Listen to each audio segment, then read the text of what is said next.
After you work with menus for a bit, you may find that there are some other things you'd like to do with them. Well, you can. The Swing menu system has a few fancy things you can add to your menus. For example, you can have check boxes and radio buttons. Let me show you how radio buttons work. You will need to import a new kind of menu item, a radio button menu item.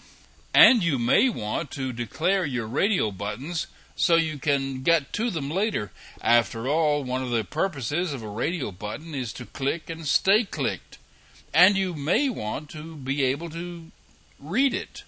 You build your menu in the normal way. Here a pull-down menu named Choose is added to the menu bar. In a group of radio buttons, when you select one, the others become unselected. It is the button group object that keeps that straight for you. The radio buttons are created and added to the menu in their normal way. Each radio button is also added to the button group. And each radio button adds this object as the action listener. In the action performed method, the radio buttons are responded to the same as regular buttons would be. Here's how it works. As you can see from the action and reaction, the menu vanishes each time you make a selection. But when you re-show the menu, it shows that the selection was actually made.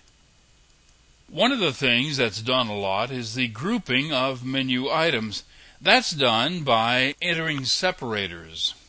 You do that by inserting one line of code. You can add a separator into the menu anywhere you want.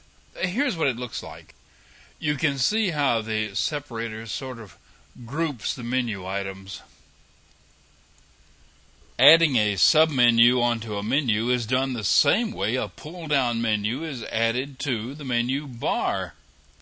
You build a menu object, in this example named Color, and set lightweight to false, the same as you would with any pull-down menu. Then you add it to an existing pull-down, the same as you would add any menu item. Then you can add button menu items or any menu items you wish. You could even continue with more submenus. Here's how it looks. When you pull down the parent menu, the submenu is marked so you can tell it's something besides a regular menu button. The submenu comes up in the normal way. You may want to be able to temporarily disable a menu button. Here's how you do that.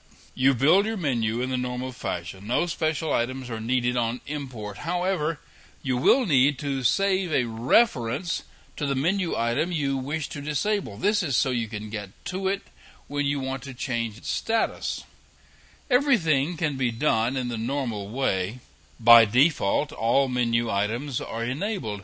To disable a menu item, you call setEnabled and set it to false.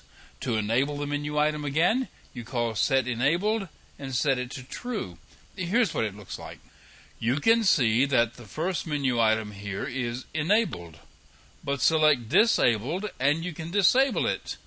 And it will appear grayed out and it simply doesn't work. Enabling it again causes it to appear normally and to work. Complex menu arrangements can have a dramatic effect on the look and feel of your application. In the next lesson, I'm going to show you more information on the variety of look and feel in Java applications.